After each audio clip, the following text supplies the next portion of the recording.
तो अगर सही खाद पानी दिया जाए तो डेफिनेटली हम किसी भी मरते हुए पौधे को भी हम फिर से जिंदा कर सकते हैं, उसमें भी लाइफ है, हमारे अंदर भी लाइफ है।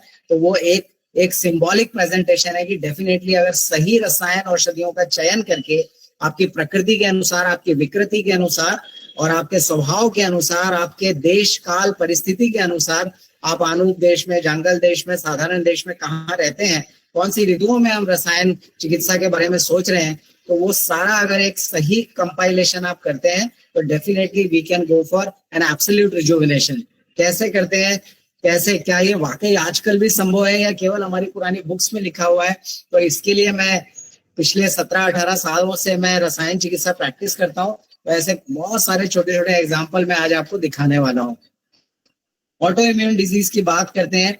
आजकल जो टाइप 1 डायबिटीज के पेशेंट हमारे पास आते हैं, या फिर जो आर्थराइटिस के पेशेंट हमारे पास आते हैं, या फिर जो सोरियासिस के पेशेंट्स आते हैं, इन सब के लिए जो है मॉडर्न मेडिकल साइंस में वो बोल देते हैं कि भाई तो ऑटो इम्यून डिजीज है, ये ठीक नहीं होगी। तो आयुर्वेद में क्या करना है, रसायन चिकित्सा शुरू होती है इम्यूनो मॉड्यूलेशन से, जहां पर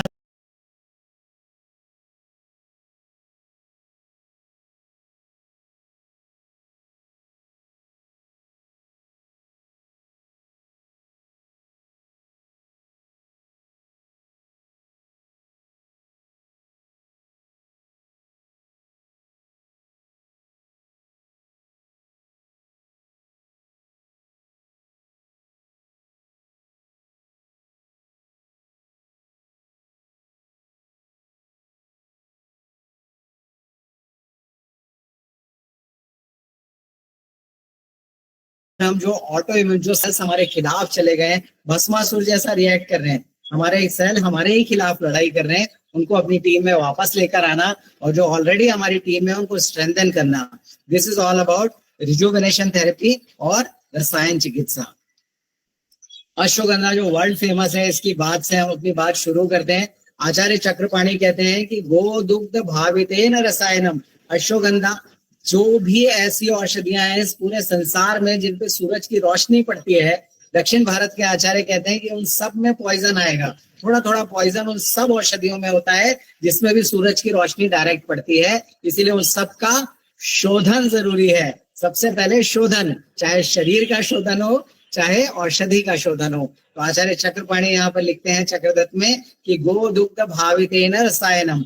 फिर वो क्या कहते हैं, सप्तवारी भावितेन स्वर्ण सदृशेन भवति। अगर आप 7 बार देशी गाय के दूध की भावना देते हैं अश्वगंधा को, तो वो स्वर्ण के सदृश हो जाता है। स्वर्ण के सदृश जब किसी औषधि को आप कर देते हैं, एक जड़ को आप गोल्ड के जैसा बना रहे हैं, उसकी क्वालिटी में इस तरह से आप एनहांसमेंट कर रहे हैं, तो आप यकीन मानिए कि अगर आप उसको सही अनुपान, सही समय, सही औषधि सेवन काल, हाँ, भोजन के पहले, भोजन के बाद, समान काल में, अपान काल में, सही काल में अगर आप उसका सेवन करेंगे तो वो भी डेफिनेटली आपके जड़ पड़े हुए शरीर को स्वर्ण सदृश बनाने में सक्षम है, आपके बॉडी के सारे ऑर्गन्स को रिजुविनेट करने में सक्षम है। इसके बारे में हम और आगे बात करेंगे। रसायन के बारे में बहुत ही बेसिक जो बातें हैं, दीर्घम आयु, स्मृतिम मेधाम आरोग्यम तरुणम वयः, प्रभावर्ण स्वरौदार्यम स्वरौदार्ये देहेन्द्रिय बलम परम, वाक सिद्धिम प्रणतिम कांतिम लभते न रसायनात्, लाभोपायो ही शस्तानाम रसादीनाम रसायनम। आचार्य कहते हैं कि दीर्घायु, स्मृति, बुढ़ापे में जैसे अभी बहुत सारे पेशेंट आ रहे हैं कि आपको एल्जीमर हो गया है, हम तो सब चीजें भूल जाते हैं। चाबी रखना तो रख के भूलना तो ठीक है, हम पत्नी को बाजार ले जाते हैं तो कई बार उसको लाना भूल जाते हैं। तो इस तरह से स्मृति की हानि हो रही है। मेधा और आरोग्य, तरुणता की जहां तक बात करें तो बहुत ही यंग बच्चे अभी अभी आ रहे हैं जिनको आंखों से दिखना बंद हो रहा है, इतने मोटे मोटे चश्मे लगे हुए हैं, हम देखते हैं ना बाजार में सारे यंग बच्चे जो हमारे, वो कह रहे हैं हमारे व्हाइट हेयर्स हो गए, हमें हेयर लॉस हो रहा है। हाँ, गर्ल्स आ रही हैं जो बोल रही है हमारी स्किन सारी जो है वो डल हो रही है, वो उसका ग्लो चला जा रहा है। तो ऐसे वाक सिद्धि, अगर आपने कुछ बोल दिया तो वो आप करोगे ही सही, आपने कुछ बोल दिया तो वो होगा ही सही। ये वाक सिद्धि, ये आगे की स्थिति है। पहले आपने जो संकल्प लिया है वो आप करोगे ही सही। सबसे पहले रसायन का जो प्रयोग है वो आपके लिए है। तो इस तरह की संकल्प सिद्धि, इस तरह की संकल्प शक्ति भी आपके अंदर रसायन सेवन से आती है। ठीक है, कांति की जो बात है वो तो सबसे ऊपर की बात है कि जब सप्त धातु वृद्धि होगी, सप्त धातु सम स्थिति में आएंगे, त्रिमल जो है वो आपके सामान्य स्थिति में रहेंगे, तीनों दोष आपके इक्विलिब्रियम में रहेंगे, तब जाके कांति बढ़ेगी। ये सारा कुछ करने की जो क्षमता है वो रसायन में है। ऐसी ऐसी कौन सी औषधियां हैं जो बड़ी सरलता से आपको नया करती है, इसके बारे में हम आगे बात करने वाले हैं। बहुत सरल बात करें तो जो आपको स्वस्थ रखे, आपको स्वस्थायु और दीर्घायु बनाए और आपके स्वास्थ्य को स्थिर रखे। सबसे इंपॉर्टेंट बात, आपके स्वास्थ्य को स्थिर रखे। बार बार सर्दी हो रही है, आप ट्रीटमेंट कर रहे हो, पर सर्दी होना बंद होना चाहिए, ये हम सब लोग चाहते हैं। इसीलिए तो सब लोग आयुर्वेद के पास आ रहे हैं कि आयुर्वेद में हमको परमानेंट सॉल्यूशन मिलेगा, और वो परमानेंट सॉल्यूशन केवल रसायन से ही संभव है। आपको अकाल समय में आपको मरने से बचाता है रसायन। जैसे डायबिटिक पेशेंट है, डायबिटिक न्यूरोपैथी, रेटिनोपैथी की तरफ जा रहा है, आचार्य कहते हैं कि शिलाजीत का प्रयोग शुरू करो, एकदम से डायबिटिक न्यूरोपैथी और रेटिनोपैथी रिवर्स होगी, और पेशेंट की आंखें और उसके सारे, आप कपी कच्छू का प्रयोग करिए। आप जो सर्वेशु प्रमेयेषु आमलकी निषेध अष्टांग हृदय में आचार्य कह रहे हैं, वहां पर आप अष्टांग हृदय के अग्रय संग्रहणीय अध्याय में आप निशा और आमलकी का प्रयोग करेंगे तो डेफिनेटली चीजें नई होना शुरू हो जाएंगी। तो इस तरह से बड़े छोटे छोटे प्रयोग आज हम डिस्कस करेंगे, जिससे एक्चुअली बड़े परिवर्तन हमारे जीवन में भी आए और हम लोगों के जीवन में भी लेकर आए। वेद रसायन सबसे इंपॉर्टेंट रसायन का जो है वो काम है, क्योंकि आजकल किसी भी तरह की आपको बीमारी है तो लोग कहते हैं कि वो स्ट्रेस है। शुगर क्यों हो गई डॉक्टर साहब? मुझे स्ट्रेस। मेरा सीकेडी, मुझे किडनी फेल क्यों हो रही है? स्ट्रेस है। बाल क्यों गिर रहे हैं? स्ट्रेस है। नींद नहीं आ रही? स्ट्रेस है। कितना कितना स्ट्रेस है, हाँ, कितना कितना स्ट्रेस है, मेरे समझ में नहीं आता है। हाँ, पहले तो दुश्मन देशों के लोग हमला कर देते थे, रात बिरात सीधे भाले तीर चले आ रहे हैं, आप घर में सो रहे हैं और दुश्मन देश की सेना ने आग लगा दी पूरे गांव में। उतना स्ट्रेस वाला टाइम था। आज तो जरा सी खिड़की में टक की आवाज आए और 100 नंबर डायल करिए, पुलिस आ जाती है। इतनी सेफ्टी, इतनी सुरक्षा, बच्चों के पढ़ने के लिए कोई आपको दूर गुरुकुल में भेजने की जरूरत नहीं है। भगवान कृष्ण आए थे उज्जैन पढ़ने, कोई जरूरत नहीं है, आपके पास में स्कूल है। आज तो स्ट्रेस किसी तरह खाना भी बनाने की जरूरत नहीं है, फोन करो तो जोमेटो खाना आपके घर पे आ जाता है। भाई आपके बर्तन मांज दे रहे, automatic, fully automatic washing machine है हमारे पास, बिल्कुल भी स्ट्रेस नहीं है बॉस। आपको मेद्य रसायन की जरूरत है, मेंटली और ज्यादा स्ट्रेंथन होने की जरूरत है। ये काम केवल आयुर्वेद की रसायन चिकित्सा से होगा। आचार्य चरक जो फादर ऑफ मेडिसिन है, वो चिकित्सा जैसे इतने इंपॉर्टेंट, मतलब एक आदमी क्लिनिक खोल रहा है और वो सबसे पहले क्या कर रहा है? सबसे पहले रसायन और वाजीकरण की औषधियां जमा रहा है अपने क्लिनिक पे। That is how Charaka Samhita proceeds with Chikitsa Sthana. Exactly. तो चिकित्सा स्थान में जब आचार्य चरक कहते हैं कि भाई पहले रसायन और वाजीकरण का तुम ध्यान रखो, और इसके बाद भी पेशेंट ठीक नहीं होता है तो डेफिनेटली फिर ये डिजीज वाइज लिखे हुए इतने सारे योग, इनको तुम प्रयोग करो। लेकिन सबसे पहले रसायन चिकित्सा, क्योंकि अगर आप रसायन चिकित्सा करते हैं तो आपका काम आसान होता है। ना आपको निदान पे ज्यादा ध्यान देने की जरूरत, ना आपको संप्राप्ति पे ज्यादा ध्यान देने की जरूरत। आपको बस आइडिया लगा कि ये दोष इन्वॉल्व है, ये धातुएं इन्वॉल्व है, ये मल इन्वॉल्व है, आप सीधा रसायन चिकित्सा शुरू करिए। और हरितकी जैसी औषधि से आचार्य चरक शुरू कर रहे हैं अपनी बात। कदाचित कुप्यते माता ना उदरस्ता हरितकी, ये जो हरड़ है उसका सेवन तो कम से कम आप हर एक पेशेंट को करने के लिए दे सकते हैं। हाँ, अगर आपको और अच्छा हरड़ का प्रयोग करना है तो मैं अपना व्यक्तिगत सीक्रेट आपको बताता हूँ। मैं BAMS करने के बाद में करीब 200-250 वैद्यों के पास, जो ऐसे वैद्य हैं जो वनवासी क्षेत्रों में है, आदिवासी क्षेत्रों में है और बहुत ही जंगलों के बीच में प्रैक्टिस कर रहे हैं, ऐसे 200-250 वैद्यों के पास जाके मैंने सीखा और उनके 2-2.5 हजार फॉर्मुलेशन मैंने कंपाइल किए। और वो सारे फॉर्मुलेशन जब मेरे पास में आए तब मुझे पता चला कि मुझे तो चक्रदत्त पढ़ना चाहिए था, मुझे तो वाग्भट पढ़ना चाहिए था, मुझे तो सुश्रुत पढ़ना चाहिए था, क्योंकि वो सारे फॉर्मुलेशन इनमें है ऑलरेडी। यस, लेकिन हमको उतना कॉन्फिडेंस नहीं आता केवल पढ़ के। लेकिन जब उसी फॉर्मुलेशन को हम किसी को प्रैक्टिस करते हुए देखते हैं तो हम बहुत ज्यादा कॉन्फिडेंट हो जाते हैं कि अरे वाह यार, जो लिखा था वो बिल्कुल सच है। हाँ, क्योंकि हजारों चीजें लिखी हुई हैं, एक इंटर्नशिप में सब कुछ सिखा देना संभव नहीं है। इसीलिए आचार्य कहते हैं कि चरक का तो एक ही कॉन्सेप्ट है, चलते रहो, आपको घूमते घूमते लोगों से मिलो, हजारों लोगों से मिलोगे तो बहुत सी चीजें सीखने को मिलेगी। हाँ, वैदिक अध्ययन में भी आचार्य कहते हैं कि या तो एक कमरे में बैठ के सारे वेदों का अध्ययन करो तो तुम्हें ज्ञान मिलेगा, या फिर आचार्य चरक की तरह पूरे पूरे पृथ्वी में, पूरे भूमंडल में आप भ्रमण करो तो आपको सारे शास्त्रों का ज्ञान मिलेगा। स्वस्थ आयु स्वस्थ से ऊर्जस्करम यत्तु तद वृश्यम तद रसायनम। आचार्य आगे बात कर रहे हैं दो तरह के रसायन के बारे में, वातातपिक और कुटी प्रावेशिक। कुटी प्रावेशिक रसायन, जैसे मैं इस तरह की एक छोटी सी ड्राइंग मैंने बनाई है यहाँ पर, तो जिसमें इस तरह से कुटी की बात वो करते हैं कि एक तरफ से ओपन है, फिर पीछे तरफ से ओपन है, फिर पीछे तरफ से ओपन है, ऐसे करीब 2-3 सर्कल बनाने की बात करते हैं। उज्जैन में चूंकि मैं रहता हूँ तो उज्जैन का एक बहुत इंपॉर्टेंट रेफरेंस है कि महर्षि अष्टावक्र यहाँ पर रहते थे, और अष्टावक्र की जो कन्या थी वो भी 8 जगह से टेढ़ी थी, उनके शरीर की हड्डियां, तो वो बड़ी कुरूप लगती थी। तो भगवान श्री कृष्ण जब यहाँ से गुजरे, क्योंकि अपने गुरु का घर था तो यहाँ अक्सर आया करते थे, तो जब वो यहाँ से गुजरे तो अष्टावक्र जी ने कहा कि भगवान आप तो 64 विद्याएं 16 कला संपन्न है, आयुर्वेद के बड़े आप ज्ञाता हैं, तो मेरी बेटी को आप ठीक करिए, ये 8 जगह से मुड़ी हुई है, तो कैसे इसका विवाह होगा, कैसे इसका, मैं तो वृद्ध हो गया हूँ, अब ये कैसे अपना जीवन यापन करेगी। तो भगवान श्री कृष्ण ने सबसे पहले कुटी प्रावेशिक रसायन का प्रयोग उज्जैन में किया। ये मैं आपको विद रेफरेंस बता रहा हूँ यहाँ पर विक्रमादित्य संवत के साथ में जो ग्रंथ कई जुड़े हुए हैं, उन ग्रंथों में इसका रेफरेंस मिलता है। महर्षि सांदीपनी की आचार्य कुल परंपरा में इसका रेफरेंस मिलता है।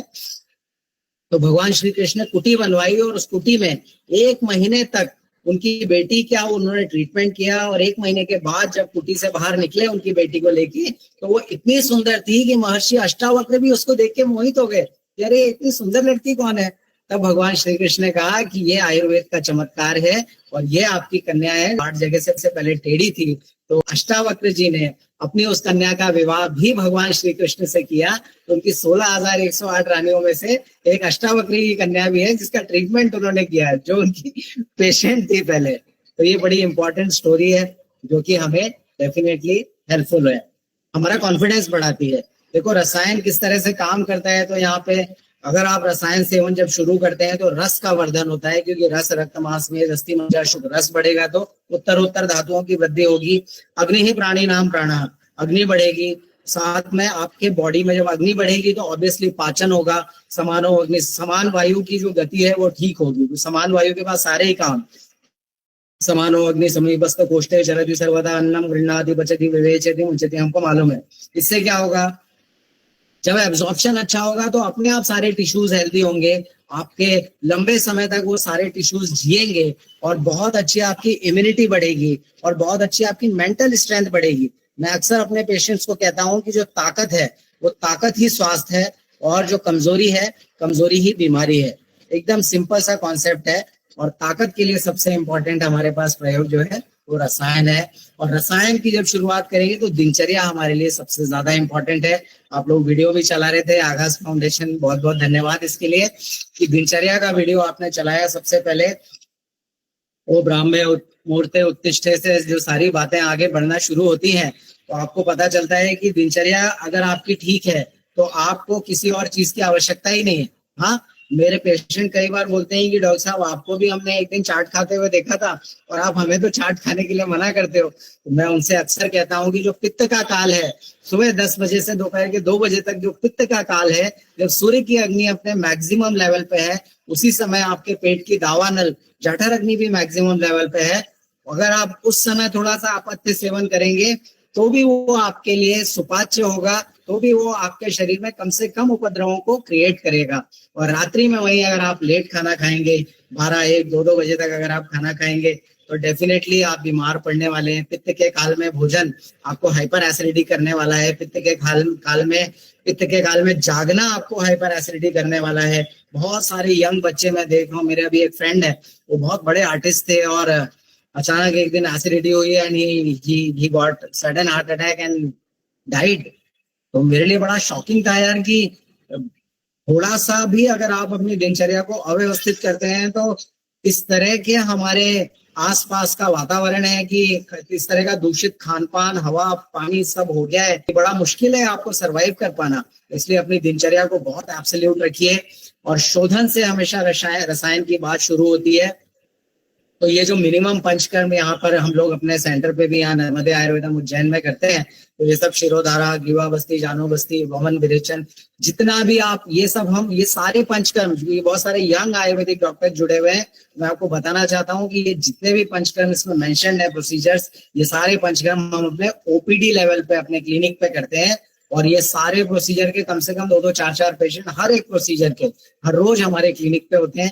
तो हम सबको भी इसी तरह से ये सारे पंचकर्म को ओपीडी लेवल पे भी करना सीखना है, आईपीडी लेवल पे भी करना सीखना है। बहुत सारे ऐसे आपको पेशेंट आएंगे जिनको आपको पता नहीं चलेगा कि ये इसको एग्जैक्टली क्या डिजीज है, तो वहां पर हमें युक्ति से काम करना है। डेफिनेटली पानी सबसे इंपॉर्टेंट। रसायनों में आचार्य बात कर रहे हैं, आचार्य वाग्भट यहाँ पे सलिलम अनुपान, हालांकि वो रेफरेंस अनुपान से ले रहे हैं, लेकिन बात जल की हो रही है कि सलिलम अनुपानम तो सलिल में वो श्रेष्ठम सर्व रस योनित्वात्, सारे रस मधुर, अम्ल, लवण, कटु, तिक्त, कषाय सबकी योनि जल है। सर्व गुण सात्म्यत्वात्, जो विंशति गुण है, गुरु मंदे स्निग्ध लक्षण स्थान मधु स्थिरा गुणा सूक्ष्म विशदा विंशति सविपर्यायः। तो ये जो हमारे विंशति गुणों की बात है, ये पूरे विंशति गुणों के लिए भी साथ में जल है। जीवन आदि गुण योगा, तो जितने भी तरह के पैरामीटर्स आपको बीमार करने के लिए रिस्पॉन्सिबल है, या जितने भी तरह के पैरामीटर्स आपकी अच्छी सेहत के लिए रिस्पॉन्सिबल है, वो सारे के सारे जो पैरामीटर्स हैं उनका जो आधार है वो जल है। इसीलिए पूरी दुनिया में अभी लोग बात कर रहे हैं कि पानी कैसे पीना, तो भाई आयुर्वेदिक डॉक्टर से आप सीखिए कैसे पीना है। तो पानी हमेशा बैठ के पीना है, और एक सांस में एक घूंट, एक सांस में एक घूंट, फिर एक सांस, फिर एक घूंट, ऐसे 1 ब्रेथ 1 सिप, इस तरह से आपको पानी पीना है। तो मैं कई ऐसे वैद्यों को जानता हूं जो बहुत अच्छे जल वर्ग से जो प्रैक्टिस करते हैं। हाँ, जो जल वर्ग का हमारा अष्ट वर्गों में जो जल के अलग अलग जो उन्होंने सोर्स बताए, जैसे कूप का जल, और झरने का जल, नदी का जल, और तालाब का जल, तड़ाक का जल, ऐसे अलग अलग जो पानी के सोर्स बताए। वर्षा, इंद्र जल भी, जलों का संरक्षण सही तरह से करना और उनको पीने के लिए पेशेंट को गाइड करना। मैक्सिमम जो लोग होते हैं जिनको वेरिकोज वेन्स के पेशेंट हैं, पाइल्स के पेशेंट्स हैं, फिशर फिस्टुला के पेशेंट हैं, सेंट्रल ओबेसिटी के पेशेंट्स हैं, वो सब लोग पानी खड़े होके पीते हैं, बॉटल से गट सीधे पीते हैं। जब हम रसायन की बात करेंगे तो हम उनकी दिनचर्या ठीक करेंगे, हम उनके शरीर का शोधन ठीक करेंगे, और जो चीज उनके शरीर में 70% है वो जल, उनके पानी पीने का तरीका ठीक करेंगे। पानी पीने का तरीका ठीक करेंगे, पानी शोधित हो, ये इससे भी ज्यादा इंपॉर्टेंट है कि पानी आप सही तरीके से पिए। अगर उसमें थोड़े बहुत कीटाणु भी हैं तो पेट में हाइड्रोक्लोरिक एसिड है, वहां जाके वो कीटाणु मरने वाले हैं। लेकिन अगर आप एक एक घूंट देंगे पेट को, तो अगर आप इकट्ठे एक बोतल डाल देंगे तब कोई नहीं मार रहा पेट है। हाइड्रोक्लोरिक एसिड भी खत्म हो जाएगा, वहां पूरा निकल जाएगा धुल के। ठीक है, तो पानी का हमें लोगों को बहुत अच्छे से पीना।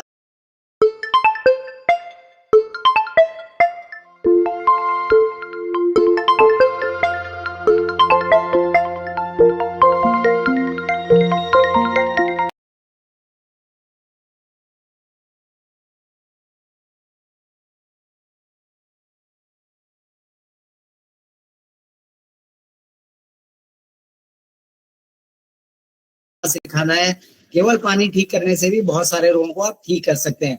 दूसरा सबसे इंपॉर्टेंट जो हमारे यहाँ दूध, सबसे इंपॉर्टेंट खाद्य पदार्थ है, तो रसायन के रूप में सबके घरों में सेवन होता है। बहुत बड़ा सा सुंदर सा दुग्ध वर्ग लिखा हुआ है हमारे शास्त्रों में, जहाँ देशी गाय का दूध, भैंस का दूध, बकरी का दूध, भेड़ का दूध, हथिनी का दूध, गधी का दूध, ऐसे बहुत सारे उन्होंने दूधों के वर्णन किए हुए हैं। जब इतने सारे दुग्ध वर्ग की जब वो बात कर रहे हैं, तो वो बता रहे हैं कि जो देशी गाय का दूध है वो आपके लिए सर्वश्रेष्ठ है, ये सप्त धातु वर्धक है, ये अग्नि वर्धक है, ये त्रिदोष शामक है, ये विष है।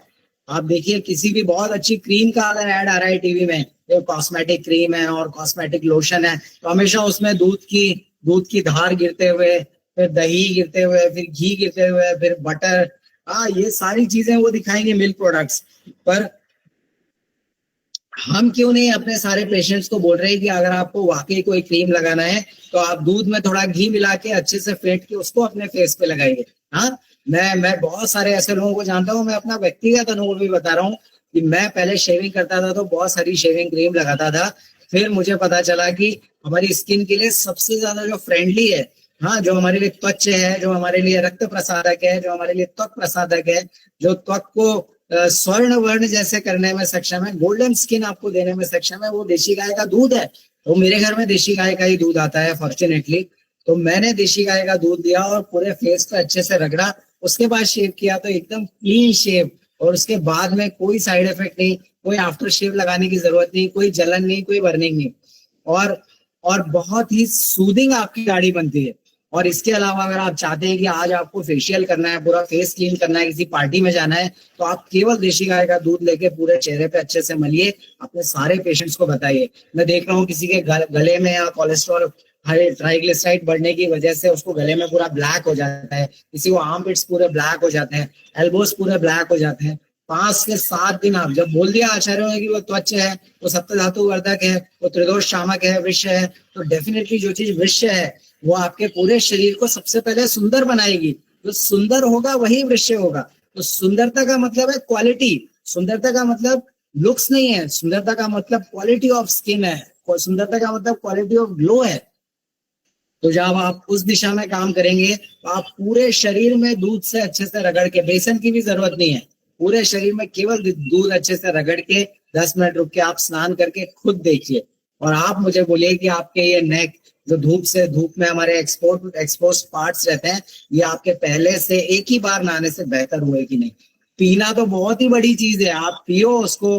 अगर आपको चाहिए, आप चाहते हैं कि आपके चेहरे को अच्छा सा पोषण मिले, आपके गाल अंदर जा रहे हैं तो गाल आपके अच्छे खिले खिले रहे, आपके बाल बड़े अच्छे घुंघराले बने, आप 5-5 बूंद नस से भी करिए देशी गाय के दूध का, ब्राह्मण नस से है वो। हाँ, इस तरह से हमें युक्ति के साथ में काम करना है। आचार्य लिख देंगे दूध में वृक्ष गुण है, रसायन है, वाधिकरण है, ये कैसे कैसे प्रयोग करना है, वो सारे प्रयोग की युक्ति लगाने का समय अभी हमारे पास में आया है।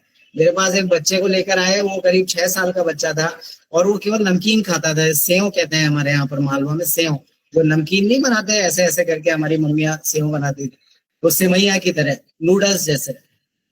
उसके अलावा कुछ भी नहीं खाता, और उसका हीमोग्लोबिन 6 हो गया था। तो फिर हम लोगों ने युक्ति लगाई कि हमने सोचा कि आप बेसन लो, और बेसन में आप चुकंदर, गाजर, टमाटर और पालक, केवल हीमोग्लोबिन एनहांसिंग जो चीजें हैं उनका ही स्वरस बना के डालो, और उससे मिक्स करके आप सेव बनाओ। और उसके बाद उस नमकीन को जब उन्होंने खिलाना शुरू किया तो उसका हीमोग्लोबिन बढ़ना शुरू हो गया। तो हमें लोगों की आदत बिल्कुल से एकदम से चेंज नहीं होगी, लेकिन धीरे धीरे हमें उन्हें हेल्दी लिंक से जोड़ना है, और उसके बाद में धीरे धीरे उनको पूरे हेल्दी और आयुर्वेदिक लाइफस्टाइल में हमें लेकर आना है। That is how the transformation is going to occur, and we are going to bring that transformation in at least in our country. Yes. Fruits की, जूसेस की बातें बहुत सारे लोग करते हैं। हम रसायन में जब बात करते हैं तो हम सीधा आंवला की और हरितक की और गोक्षुरादि मोदक, लोह रसायन, ऐन्द्र रसायन, च्यवनप्राश, इसमें चले जाते हैं। लेकिन ये सारी चीजें उस समय शायद सामान्य रूप से इस्तेमाल की जाती हुई रही होंगी, लेकिन आज का जो समय है उसके युगानुरूप आपको अपनी चिकित्सा को बनाना पड़ेगा। नहीं तो बहुत से काम ऐसे नहीं चलने वाला कि आपने बोल दिया आप तो ऐन्द्र रसायन लीजिए, वो बोले कौन सा ऐन्द्र, ऐसे नहीं चलेगा। ऐन्द्र रसायन हम लेने के लिए उसको सजेस्ट करेंगे जब हम उसको आयुर्वेदिक दिनचर्या और उसके खान पान में छोटे छोटे परिवर्तन करके जब हम उसको आयुर्वेदिक ट्रैक पे लाएंगे, फिर वो कहेगा कि मुझे और बड़ी चीज दीजिए, तब हम उसको पूरे सम्मान के साथ वो च्यवनप्राश, पूरे सम्मान के साथ वो ऐन्द्र रसायन, पूरे सम्मान के साथ वो बलादि रसायन, नाग बला रसायन, विडंग आदि, लोह, आमलक, चूर्ण, वो सारी चीजें तब हम देंगे उसको, शुरू में नहीं देंगे। शुरू में तो हमें सबसे पहले उसको आपको जादू दिखाना है, तब जाके वो आपका पूरा मैजिक शो देखने के लिए आएगा। तो फ्रूट्स में और जूसेस में हम बात करें तो स्पेनिश लीव्स है, बीट रूट है, पोमेग्रेनेट जो अनार है, कैरेट है, टोमेटो है, लेमन है, रॉक सॉल्ट है। ये इतना बढ़िया कॉम्बिनेशन है कि ये अगर आप अपने पेशेंट्स को देना शुरू करते हैं तो जो भारत में महिलाओं का एवरेज हीमोग्लोबिन 8 से 10 होता है, वो सारा का सारा हीमोग्लोबिन उनका शिफ्ट होता है 12 से 14 में, 2 से 3 महीने के अंदर। इतना जबरदस्त ये डाइटरी रसायन प्रयोग है। अलग अलग इसके जो कहीं पे पुष्प वर्ग है, कहीं पे फलिनी वर्ग है, मूलिनी वर्ग है, उन सब जगह से मैं कंपाइल करके आपके लिए लेकर आया हूँ। तो ये जूस हमको लोगों को पीने का आग्रह करना है। इसके अलावा फ्रूट्स की बात करते हैं तो एप्पल, ग्रेप्स, अनार, स्वीट ऑरेंजेस, और इस तरह से आंवले की कोई ना कोई प्रिपरेशन, अंजीर की कोई ना कोई प्रिपरेशन जो डायरेक्टली उनका हीमोग्लोबिन बढ़ाए। देखो जो ताकत की हम बात करते हैं ना, तो वो ताकत बढ़ाने के लिए हर एक टिश्यू तक न्यूट्रिशन को लेके कौन जाएगा, तो वो डेफिनेटली ब्लड लेके जाएगा। तो हमें भारत के हर एक व्यक्ति का हीमोग्लोबिन कम से कम 14 हमें करना है, 14+ हर एक आदमी का हीमोग्लोबिन करना है। उसके लिए उनके जाने वाले फल, सब्जियां, पत्ते, इनमें चेंजेस हमें लेकर आने पड़ेंगे। ठीक है, हम सीजनल फलों की बात करेंगे, हम लोकल फलों की बात करेंगे। जो भी आपके शहर में लोकल और सीजनल मिलता है उसको बहुत अच्छे से प्रयोग करने की बात करेंगे। अगर वो प्रेग्नेंट है तो डेफिनेटली हम उनको बोलेंगे कि आप नारियल पानी का प्रयोग करिए, नारियल पानी में टेंडर कोकोनट का आप प्रयोग करिए, आप कोकोनट मिल्क का प्रयोग करिए। और आप सनसेट के बाद में ये सारी हैवी चीजें मत खाइए, क्योंकि जो हम जब कषाय कल्पना पढ़ते हैं तो हम देखते हैं स्वरस सबसे भारी है। हाँ, इस तरह से हम आगे बढ़ते हैं ना, तो स्वरस है, कल्क है, क्वाथ है, इस तरह से हम आगे बढ़ते हैं। तो स्वरस क्योंकि सबसे हैवी है तो हम कोशिश करें कि इसको पित्त काल में लें। दोपहर में हम मैक्सिमम 12, 1, 2, 3, 4 बजे तक के बाद में हमें उन लोगों को फ्रेश चीज खाने के लिए मना करना है। इसी तरह से हम और आगे बढ़ेंगे जब, तो ड्राई फ्रूट्स की बात आती है। ड्राई फ्रूट्स के बारे में हम बिल्कुल भूल जाते हैं। हाँ, हमें रेजीन का वर्धमान क्रम में प्रयोग करना है। मैं जिस कॉलेज में पढ़ा हूँ, SDM college of Ayurveda, Udupi, Karnataka में, वहां पर वो सारे प्रेग्नेंट लेडीज को रेजीन का प्रयोग बताते थे कि पहले दिन आपको 5 मुनक्के जो बड़ी दाख जिसे हम कहते हैं, बीज वाले जो मुनक्के, पहले दिन हमें 5 गलाने हैं, रात में सुबह चबा के खाने हैं। अगले दिन 10 गलाने हैं, फिर 15, 20, 25, 50 तक लेके जाते थे। 50 से फिर 45, 40, 35, 30, 25, ऐसे 5 से शुरू करके 5 की टेबल पूरी करना, 50 तक, 5 10 50, फिर वापस वो रिवर्स टेबल लेके आना और 5 तक लेके आना। उसका परिणाम ये होता था कि पूरी प्रेगनेंसी के दौरान ये जो ड्राई फ्रूट्स का मैजिक है, मृद्विका के बारे में और द्राक्षा के बारे में इतना कुछ लिखा है आयुर्वेद में, लेकिन हम उसके साथ ये द्राक्षास्व तक हमें सीमित नहीं रहना है। हाँ, हमारे लिए ड्राई फ्रूट पे भी हमें ध्यान देना है। रसायन की बात में द्राक्षा के लिए वो कह रहे हैं कि एकमात्र ऐसी मीठी चीज है जो परम ज्वर नाशक है, आपको पता है। और ज्वर है वो मूलम सर्व रोगा नाम, वहां भी शास्त्र की वो बात कर रहे हैं कि बुखार ही सब रोगों का कारण है। तो आपको रोग ठीक करना है, लोगों को स्वस्थ रखना है, तो क्या है, सीधा सुदर्शन चूर्ण, महासुदर्शन घनवटी, मृत्युंजय रस, ये सब कोई नहीं कड़वी चीजें आपकी तुरंत खाना शुरू करता।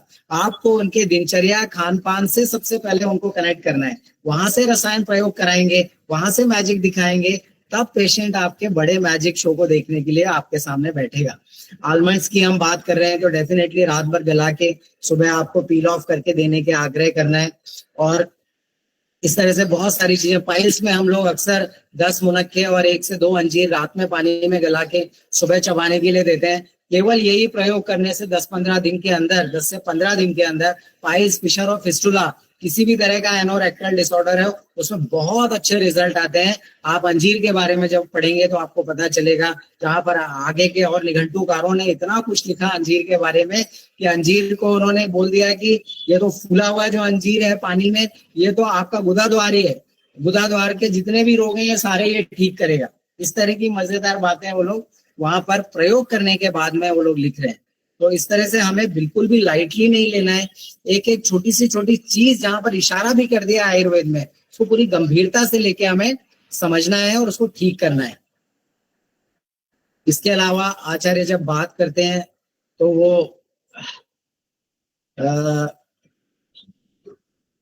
वात के ये पीछे हमें ऐसे करना है, और हाँ ठीक है, एग्जैक्टली। कुकिंग मीडियम के बारे में हमें बताना है, ये बहुत इंपॉर्टेंट है रसायन में। आप खाना तो सारा अच्छा बता रहे हो, बनाएगा किसमें वो, तो देशी गाय के घी में बनाने का आग्रह करना है, तिल के तेल में, सरसों के तेल में, नारियल के तेल में। क्यों? क्योंकि पिछले 10 पीढ़ियों से जो हमारे जीन्स है उसमें कोई राइस ब्रान ऑयल नहीं मिला हुआ है, उसमें कोई बहुत सारे अभी नए नए जो आप ऑलिव ऑयल्स यूज करना शुरू कर रहे हो महंगे महंगे, और आपको लग रहा है कि ये तो बड़ा ही पोषण, ऐसे नहीं है। आपके पिछले 10 पीढ़ियों से जो आपके पूर्वज खा रहे थे वो आपके जीन्स में है, और वो आपको सबसे जल्दी, वो आपके लिए साथ में है। अगर ये साथ में और असाथ में की बात है, अगर मैं एक कम्युनिटी में पैदा हुआ हूँ जहाँ पे 10 साल से लोगों ने नॉनवेज नहीं खाया है, और अगर मैं उसको खाना शुरू करूंगा तो मेरे लिए वो अपथ्य होगा, मेरे लिए असाथ में होगा। क्योंकि वो 10 पीढ़ियों से मेरे बॉडी को उसकी आदत नहीं है। हाँ, इसी and it is vice versa too. तो देशी गाय का जो घी है ये हमारे पूर्वज हमेशा खाते चले आ रहे हैं। तिल का तेल, सरसों का तेल, मैक्सिमम नारियल का तेल, ये इस तरह के जो हमारे भारतीय देशी लोकल और सीजनल जो हमारे पास में कुकिंग मीडियम्स हैं, इनका हमें प्रयोग करना है। बर्तन बहुत इंपॉर्टेंट है। केवल एल्यूमिनियम के बर्तन और स्टील के बर्तन से काम नहीं चलेगा। अभी हमें उस परंपरा को रिवर्स करना है। सोने के बर्तन में खाने का बनाने का ताकत नहीं है तो सिल्वर, नहीं तो आयरन, नहीं तो कॉपर, नहीं तो मड। मिट्टी तो हम सब अफोर्ड कर सकते हैं। मिट्टी की कढ़ाई, मिट्टी के तपीले, मिट्टी का कुकर तक मिल रहा है बाजार में। मिट्टी के चलाने का चम्मच, प्लेट, थाली, सब कुछ, पानी की बोतल। हाँ, मिट्टी में अगर कोई चीज होगी तो मल्टी मिनरल होगी। 18 मिनरल्स होते हैं हमारे शरीर में और 18 होते हैं मिट्टी में। और वो हमारे हमसे सबसे करीब है, हमारे नेचर के सबसे करीब मिट्टी है। हाँ, आपको बहुत छोटा सा एग्जांपल बताता हूँ। मिट्टी की बात हो रही है कि बहुत सारा, एक दिन में विचार कर रहा था कि लोगों को सर्दी का ट्रीटमेंट हम कर रहे हैं, 10 साल से प्रतीक्षा है, नेजल कंजेशन है, क्रॉनिक साइनोसाइटिस है, ठीक ही नहीं हो रहा है, मैक्सिलरी साइनोसाइटिस, फ्रंटल साइनोडाइटिस है, कितना ही हम उसको नस से धूमपान सब करा रहे हैं, वित्तकर्म, अग्निकर्म सब कर रहे हैं, फिर भी पेशेंट पूरा रिकवर नहीं हो रहा। फिर हमने देखा कि गंध किसका गुण है, तो देखा कि गंध तो पृथ्वी का गुण है। तो हमने उनसे पूछा पेशेंट से कि आप मिट्टी में नंगे पैर चले हुए आपको कितने दिन हुए? उन्होंने बोला तो डॉक्टर साहब सालों हो गए, घर से निकलते चप्पल पहन के घर आते हैं, फिर घर की चप्पल, किचन गए किचन की चप्पल, बाथरूम गए बाथरूम की चप्पल। तो ये बहुत मजेदार बात थी हमारे लिए कि अगर आप उस महाभूत से आपकी कनेक्टिविटी कट हो गई है तो उससे जुड़े हुए जो इंद्रियां हैं उनको पुष्टि कैसे मिलेगी, उनको पोषण कैसे मिलेगा? तो मिट्टी एक ऐसी चीज है जो आपके सप्त धातुओं को, पांचों इंद्रियों, पूरी 11 एकादश इंद्रियों को बल देने वाली है। तो मिट्टी से हमें कनेक्ट होना लोगों को सिखाना है।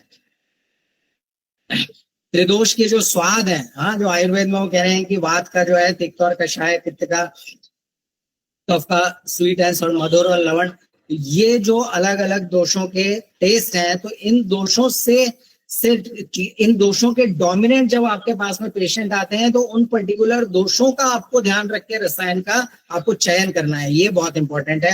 जैसे बहुत सुंदर एग्जांपल छोटा सा, कॉन्स्टिपेशन का पेशेंट आता है तो वो कहते हैं सोना पत्ती, अभी जितने भी आपके कायम चूर्ण और ये सारी जो मेडिसिन है, परगेटिव्स हैं, ये सब में सोना पत्ती, सोना मुखी जिसे हम कहते हैं, वो मिला हुआ रहता है। वो क्या करता है कि जो इंपॉर्टेंट बैक्टीरियल फ्लोरा है आपकी इंटेस्टाइन में, उसको भी साफ कर देता है। फिर आगे प्रोबायोटिक लिए बिना उसको पाचन ही ठीक नहीं होगा, और आगे थोड़े दिन के बाद बहुत ही सीवियर उसको, मतलब एकदम तीक्ष्ण एनीमा दिए बिना, तीक्ष्ण बस्ती दिए बिना उसको मोशन नहीं होगा, हाथ से निकालती हैं नर्सेस, कई बार मैंने देखा।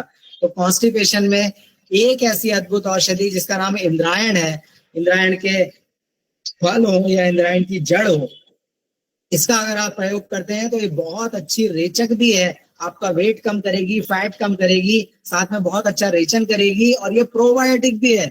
आचार्य कहते हैं कि ये तीव्र रेचक और रसायन दोनों है।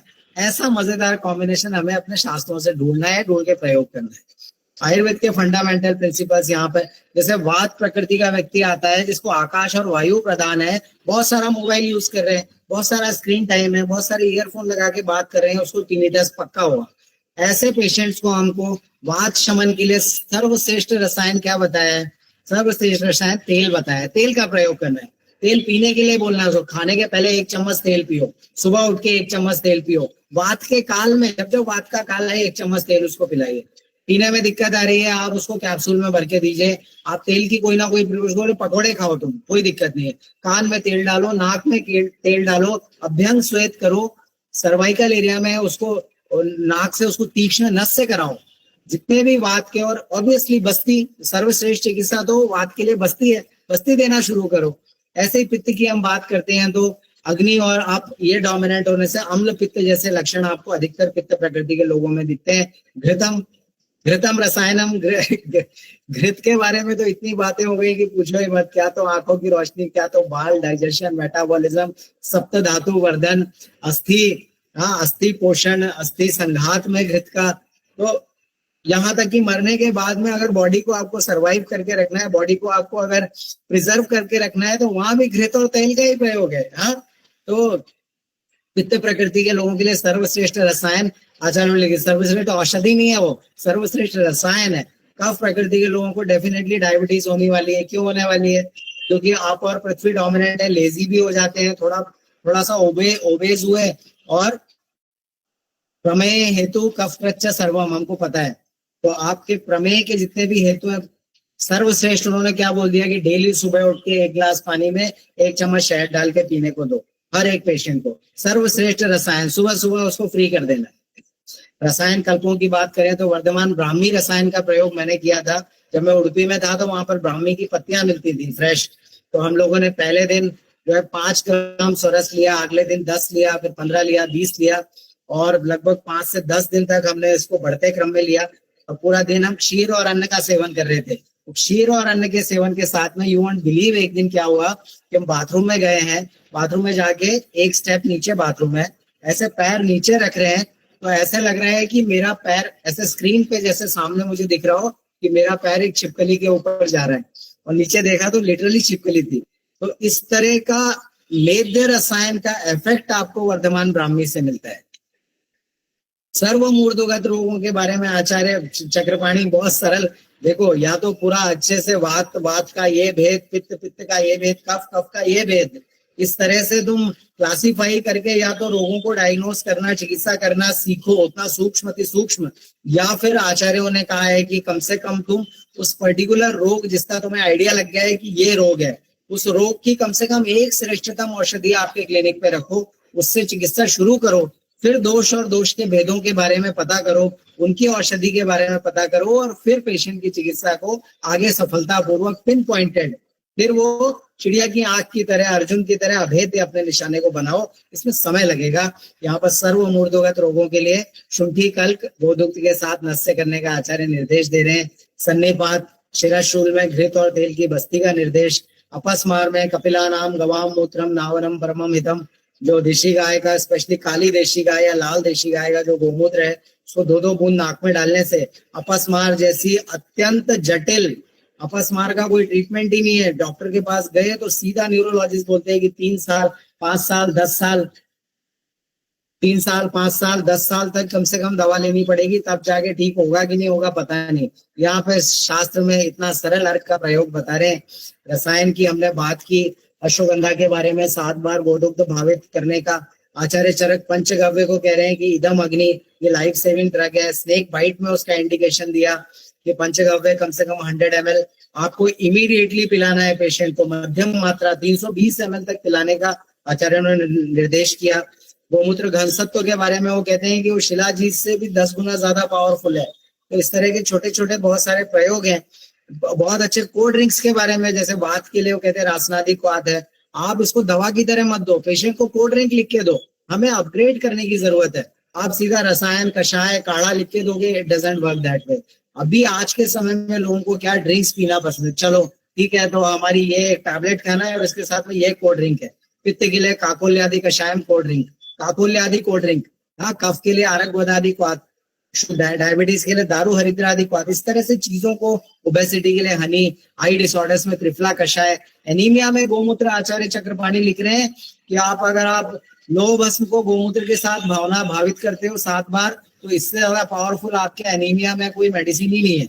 हाँ, वाजीकरण, एजूस्पर्मिया जैसे कंडीशंस में भी वर्धमान पिप्पली रसायन के बारे में गोदुग्ध के साथ आचार्य वंगसेन वर्णन कर रहे हैं। विटामिन B12 के बारे में हम बहुत चिंता करते हैं। हाँ, गोमय चूर्ण के बारे में आचार्य चरक लिख रहे हैं, बहुत आचार्य चरक कि 500 mg अगर आप देते हो तो कैसा भी विषम ज्वर हो, कितने भी साल से आपको मलेरिया फ्रीक्वेंटली हर साल हो रहा हो, वो पूरा का पूरा समूल ठीक होगा, कैप्सूल में भर के दो। हाँ, विष चिकित्सा के बारे में पंचगव्य पंचामृत, ये सब विभूति जो आपने देखा होगा, छोटे छोटे यहाँ पर ऐसे व्हाइट स्पॉट्स हो जाते हैं गले में, चेहरे पे, छाती में, कर्ड और तुलसी, बहुत सरल प्रयोग निघंटुओं में उन्होंने वर्णन किया। सुप्तिवात के लिए लंका घृत, कि अगर आप पेशेंट बोलता है कि यहाँ पे मुझे सेंसेशन ही नहीं आ रहा है, तो वहां पर आप थोड़ा सा घी लीजिए और उसमें थोड़ी लाल मिर्च डालिए, लंका मैंने लाल मिर्च डाल के फ्राई करके, और किसी भी चिड़िया के पंख से, कितना सुंदर बता रहे हैं आचार्य, चिड़िया के पंख से आप उसको ऐसे मालिश कर दीजिए, एक ही बार में वहां की सुप्ति, सारे नर्व एंडिंग्स जो है वो टिंगलिंग सेंसेशन उनमें शुरू होगा और वो सारे के सारे नर्व एंडिंग स्टिमुलेट होना शुरू होंगे, एक्टिवेट हो जाएंगे। रक्त पित्त अगर है, आपको नाक से ब्लड आ रहा है, कान से ब्लड आ रहा है, हाँ, या फिर आंख, मेरे पास पेशेंट है उसका आंखों से ब्लड आ रहा था बॉस, इतना खतरनाक ऊर्ध्व रक्तपित्त का पेशेंट था। एकदम सरल प्रयोग आचार्य बता रहे हैं, मुनक्के द्राक्षा लेना है, यष्टि मधु संभाग लेके मिश्री के साथ में थोड़े से दूध और जल मिला के शरबत बना के शीतल पेय बना के देने का उन्होंने, ठंडाई की तरह। पाम ड्राइनेस और स्पुटन के बहुत सारे पेशेंट आते हैं, हरी तकी और कर्पूर के साथ में दूध मिला के अगर आप देते हैं तो बिल्कुल अच्छा आराम होता है। पात दाह के लिए शब्दोद्धृत और नाग केसर। ओबेसिटी में पंचतिक्त घृत गोमूत्र बस्ती का इंडिकेशन है। मदात्त में गद्वी फल रसायन, गोदुग्ध रसायन। ज्वर में मैंने आपको बताया। जॉइंट पेन में आप बहुत ज्यादा शोथ है तो गोमूत्र का परिषेक का आचार्यों ने निर्देश किया। अश्वगंधा क्षीर पाक चक्रपाणी बता रहे हैं। इंसोम्निया में हाँ, जटामांसी के दीप के बारे में वो बता रहे हैं कि आप जटामांसी लीजिए, देशी गाय के घी में उसको मिलाइए, मिला करके इस तरह से बत्ती बना के, हम खुद यही दिया जलाते हैं। जटामांसी दीप सारी नेगेटिव एनर्जी एब्जॉर्ब करता है और बहुत सारी पॉजिटिविटी चारों तरफ फैलाता है। हीमोग्लोबिन की हमारी बात हुई। ग्रह चिकित्सा में पाराशर ऋषि कह रहे हैं पंचगव्य घृत का सेवन करना है। गोमूत्र और गंगा जल से आपको पोछा लगाना है घरों में इस तरह से ग्रह चिकित्सा का बड़ा मजेदार वर्णन वो लोग कर रहे हैं। हाँ, हम सीरियसली नहीं ले रहे। और फाइलेरियसिस, डायबिटीज के बारे में, हाँ, गोदुग्ध भावित अर्क दुग्ध, इस तरह से गोदुग्ध और अर्क दुग्ध मिला करके वर्तमान क्रम में, बढ़ते क्रम में लेने का आचार्य ने निर्देश किया है।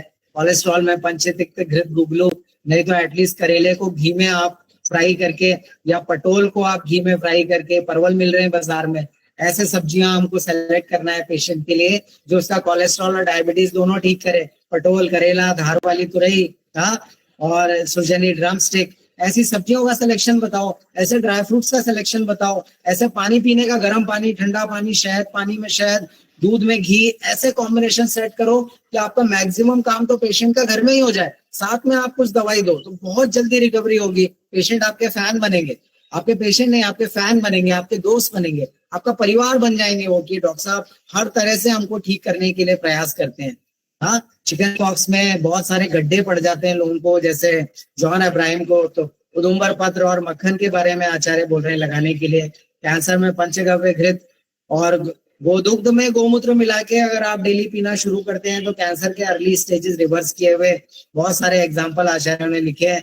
कैलकुलाई में एक बहुत अच्छा प्रयोग बताता हूँ आपको कि नारियल आपको लेना है, कच्चा नारियल, और काट के उसमें नींबू डाल के रात भर रखना है और सुबह सुबह पेशेंट को 8 दिन तक पीने के लिए दीजिए। और साथ में गोघृत, और कभी एक्सट्रीम पेन होता है तो देशी गाय का घी लेना 4 चम्मच, 1/4 चम्मच सेंधो लवण मिला के और फेंट के पीते ही दर्द में आराम होता है, पथरी भी जल्दी निकलना शुरू होती है।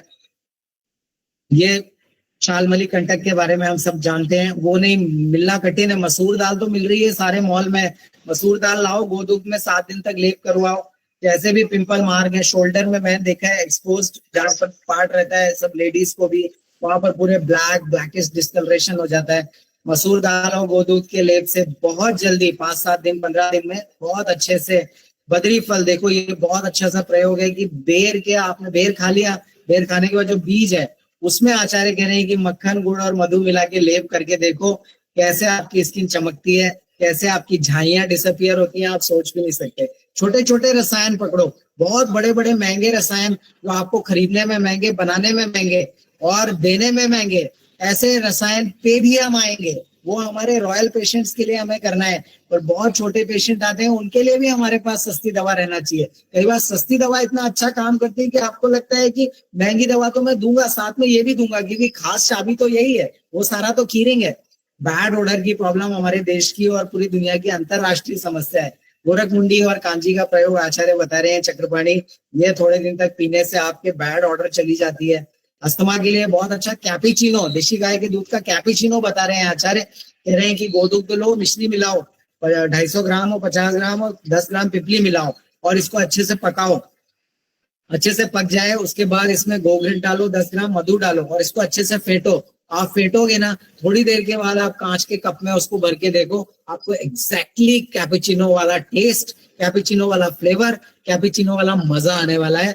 और ये जो दूध है, आपके बच्चों को बारिश के मौसम में जैसे बच्चे आते हैं, उनको सर्दी जुकाम खांसी हो रहा है, पेरेंट्स पूछते हैं कि डॉक्टर साहब हम इसको दूध दे कि नहीं दे, this is the combination, this is where you are going to reach. और ऐसे जब आप उसका नाम कैपुचिनो बोलोगे तो पेशेंट पार्टी को भी इंटरेस्ट आएगा कि अरे वाह यार कैपुचिनो पिलाएंगे। ऐसे हमें चीजों को अपग्रेड करना है, उनके नॉमेनक्लेचर को अपग्रेड करना है, उनके प्रेजेंटेशन को अपग्रेड करना है।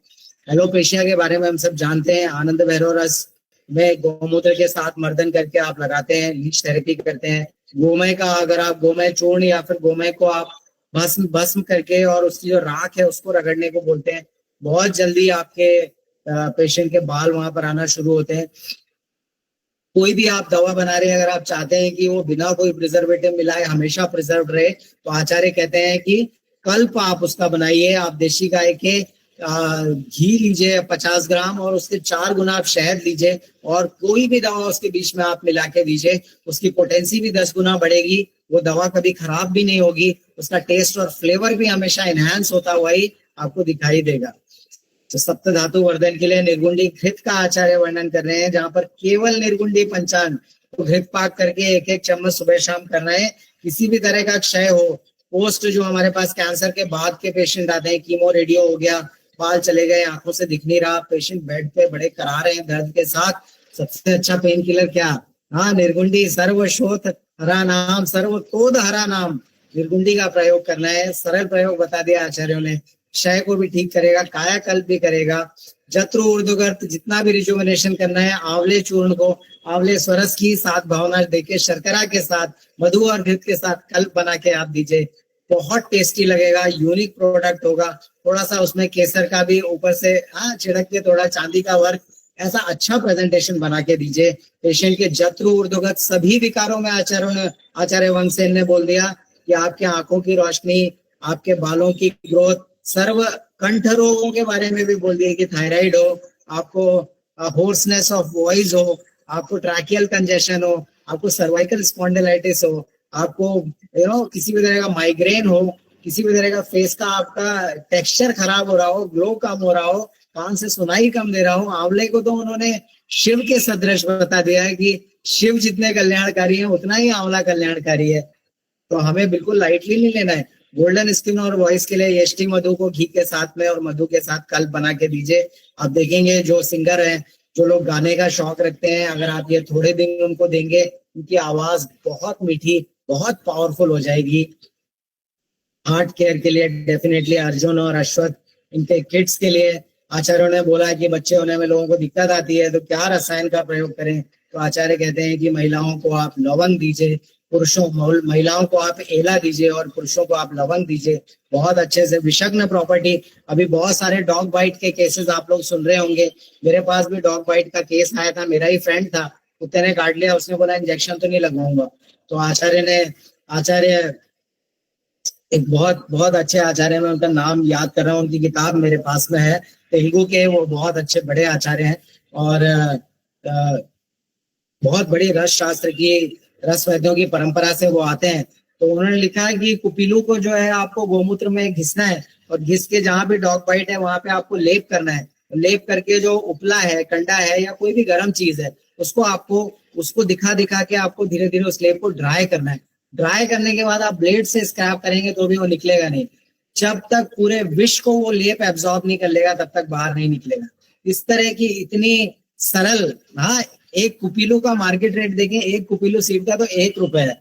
गोमूत्र यार के 1 चम्मच, चलो 1 रुपए उसका भी मान लो कुछ गर्म किया तो 1 रुपए, 3 से 5 रुपए के अंदर आप एक बहुत ही ज्यादा महंगे और दर्ददायक और बहुत टाइम टेकिंग प्रोसीजर को आप 10 से 15 मिनट के अंदर, हमने उसको लेप किया, 5 दिन के बाद में बहुत मुश्किल से वो लेप निकला जो उसको लगा था। और डॉग बाइट के जितने भी चीजें उन्होंने साइड इफेक्ट्स बताए, ऐसा कोई भी लक्षण उसमें नहीं दिखा। आज वो 10 साल हो गए कम से कम इस बात को और आज भी वो बिल्कुल ठीक है।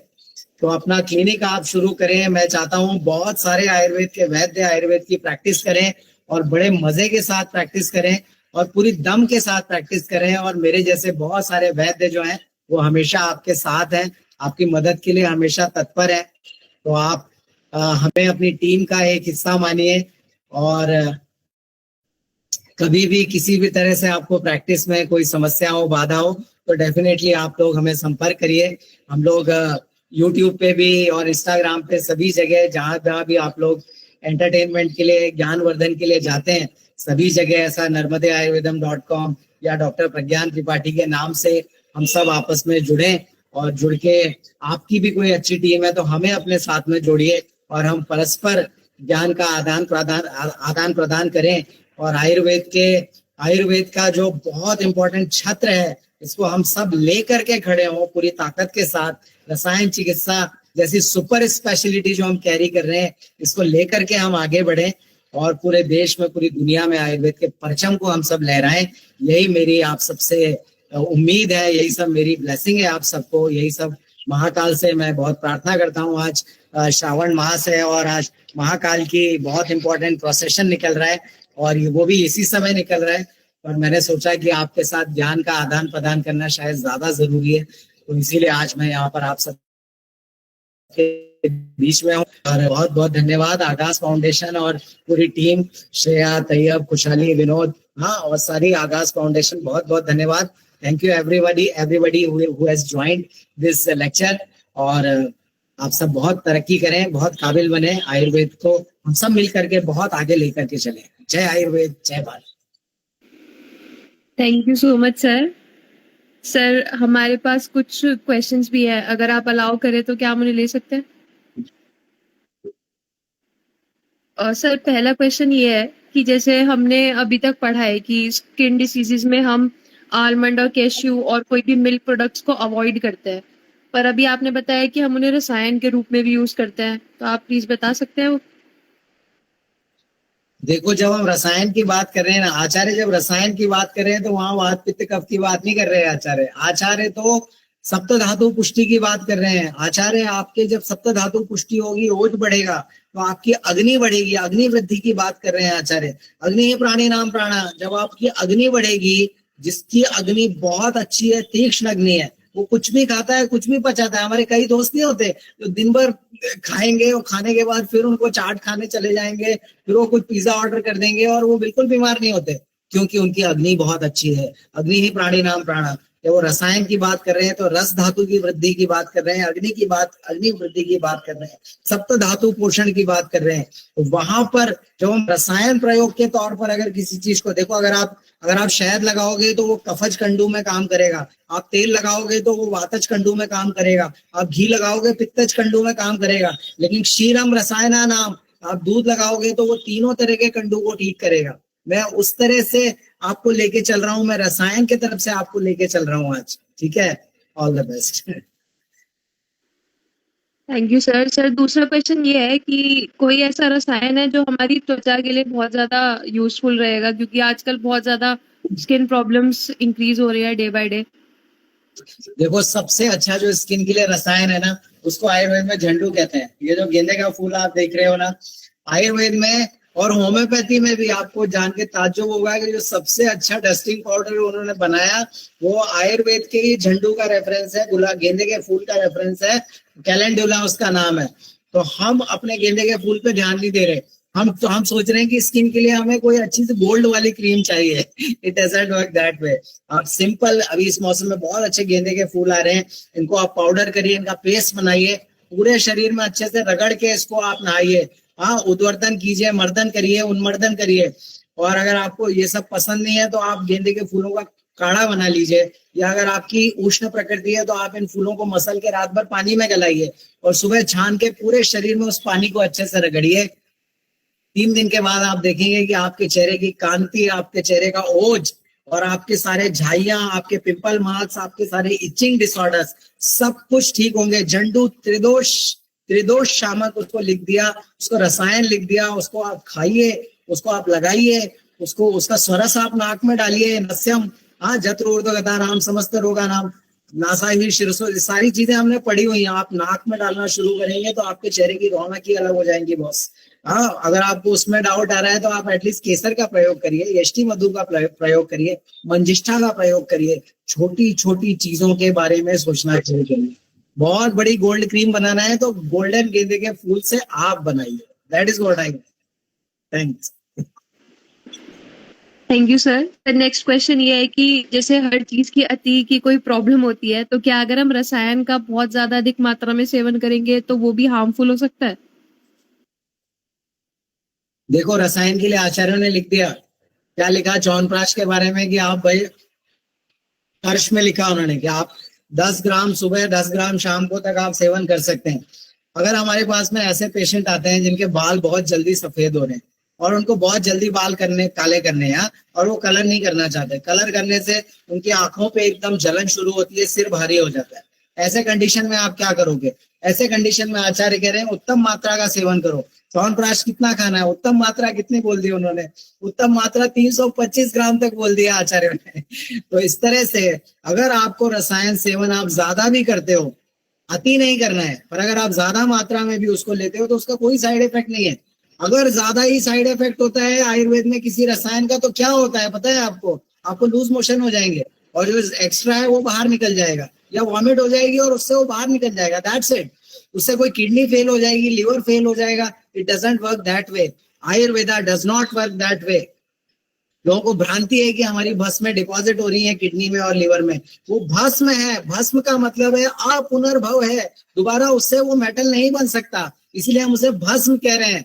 हाँ, वो केवल ऐश है, कुछ एक्टिव आयंस उसमें है जो काम करते हैं आपके बॉडी के ऊपर। आप उसको आपने ज्यादा खा लिया तो क्या होगा? मैं जानता हूँ, doctor GS Acharya was my professor, most renowned panchakarma expert through out the world. पहले आदमी थे जो यूएस, यूके, सिंगापुर, इंग्लैंड सब जगह जाके आयुर्वेद में एक एक 1.5 महीने 2 महीने तक रुक के आयुर्वेद पढ़ाते थे। हाँ, वहां से लहर चली पूरी दुनिया में। उनकी बुक है बहुत अच्छी, पंचकर्मा इलस्ट्रेटेड, आप लोग पढ़िएगा।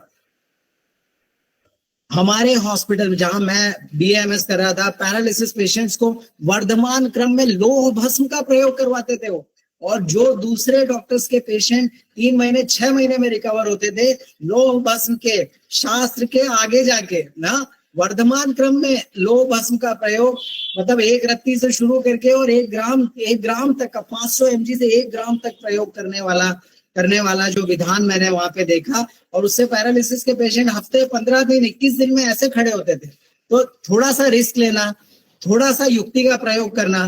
कुछ साइड इफेक्ट हुआ तो वर्धमान क्रम में आचार्य क्या बोल रहे हैं? क्षीर अन्न का प्रयोग करो, क्षीरम विषग्ना नाम, क्षीर सारे विष को समाप्त करने में सक्षम है। तो इस तरह से हमें थोड़ा सा युक्ति, थोड़ा सा रिस्क लेके भी आगे बढ़ना ही पड़ेगा। उसके बिना बॉस कैसे हम अपने झंडे को, हमारा तो कंपटीशन है। हाँ, आप मानो या ना मानो, पर वी आर एट वॉर। पूरी दुनिया से हमारा कंपटीशन है और हम छोटे छोटे वैद्य इस अपने शास्त्र को लेके खड़े मजबूती से, क्योंकि हमको पता है जो हमारे पास है वो बेस्ट है। तो जो हमारे पास है वो बेस्ट है, तो उस पर कभी कभी रिस्क भी लेना ही चाहिए। All the best. Thank you sir. Sir एक क्वेश्चन ये है कि कोई भी रसायन, स्पेसिफिकली त्रिफला रसायन, क्या हम शरीर शोधन के बिना सेवन कर सकते हैं?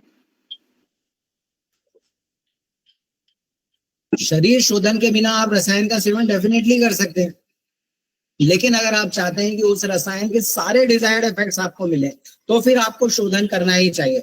शोधन में और कुछ भी नहीं करते तो एटलीस्ट सुबह 4 बजे उठ के 6 बजे उठ के 2 चम्मच कैस्टर ऑयल पीने को बोलिए। उसमें पेशेंट कंफर्टेबल नहीं है तो त्रिफला टैबलेट, एटलीस्ट हरितकी चूर्ण या हरितकी टैबलेट 2 से 4 बोलिए, उसको 1 दिन पहले लेने को बोलिए कि एटलीस्ट कम से कम शरीर शुद्धि नहीं तो कोष्ठ शुद्धि तो करो। तो कोष्ठ में जाके वो एब्जॉर्ब होने वाला है। नहीं तो आप कितनी, मैंने देखा वाजीकरण की औषधियां, बड़ी से बड़ी मनमत रस और सिद्ध मकर ध्वज और ये पूर्ण चंद्रोदय और सारे आप पेशेंट को दे दीजिए, पेशेंट को रिजल्ट नहीं आता जब तक कोष्ठ शुद्धि और देह शुद्धि ना हो। तो कोशिश करना है देह शुद्धि नहीं तो कम से कम कोष्ठ शुद्धि तो हो जाए एक बार, उसके बाद रसायन का प्रयोग करेंगे तो बहुत अच्छे सारे डिजायर्ड इफेक्ट आएंगे जो पूरे के पूरे श्लोक में लिखे हुए। All the best. Thank you sir. Sir एक क्वेश्चन ये है कि जो रसायन है उसे हम मतलब मैक्सिमम कब तक ले सकते हैं और कितनी मात्रा में ले सकते हैं? जब तक आपको उसके डिजायर्ड रिजल्ट नहीं आते तब तक आप उसको कंटिन्यू करिए। हाँ, कम से कम 90 दिनों का तो आचार्य ने प्रयोग बताया है कि एटलीस्ट 90 दिनों तक आपको एक रसायन का प्रयोग करके देखना चाहिए। हाँ, कुछ एक रसायन है जिनके मासिक प्रयोग हैं, जो 1 महीने में पाक्षिक प्रयोग है, 15 दिन का प्रयोग कर रहे हैं। जैसे जो भल्लातक के योग है उसको बहुत लंबे समय तक लेने के लिए आचार्यों ने नहीं बोला। जो संख्या के जो प्रयोग है कैंसर पेशेंट्स में और इस तरह में, संख्या का बहुत अच्छा प्रयोग आचार्यों ने बताया है कई जगह पर। आचार्य नागार्जुन बहुत लिखे संख्या के बारे में। तो संख्या के जब वो प्रयोग लिखते हैं तो कहते हैं कि 1 हफ्ते लो, 1 हफ्ते के बाद तो थोड़ा सा डिपॉजिट होगा कहीं कहीं, तो 1 हफ्ता गैप करो या 3 दिन गैप करो, पूरा ड्रेन होने दो, फिर 1 हफ्ता प्रयोग करो। तो इस तरह से जो बहुत गंभीर चर्म रोग हैं, बहुत गंभीर अर्बुद ग्रंथि और सन्निपात की जो अवस्थाएं हैं, उनको भी आप ठीक कर सकते हैं। सर लास्ट क्वेश्चन ये है कि जो हमारे चरक संहिता में नित्य सेवनीय रसायन बताए हैं जैसे कि घृत, दुग्ध और मधु वगैरह, तो आजकल जो हमारा पॉल्यूटेड एनवायरनमेंट है और मिलावटी जीवन शैली है बेसिकली, तो क्या अभी भी उनका इफेक्ट उतना ही है जितना आचार्यों ने बता दिया है पहले? डेफिनेटली उतना ही होगा, क्योंकि पॉल्यूशन के साथ में अगर जड़ी बूटी का इफेक्ट कम हुआ है तो हमारी भी तो पाचन की शक्ति कम हुई है। इसके लिए आचार्य कहते हैं, क्या कहते हैं, विश्व भेषज को साथ में रखो।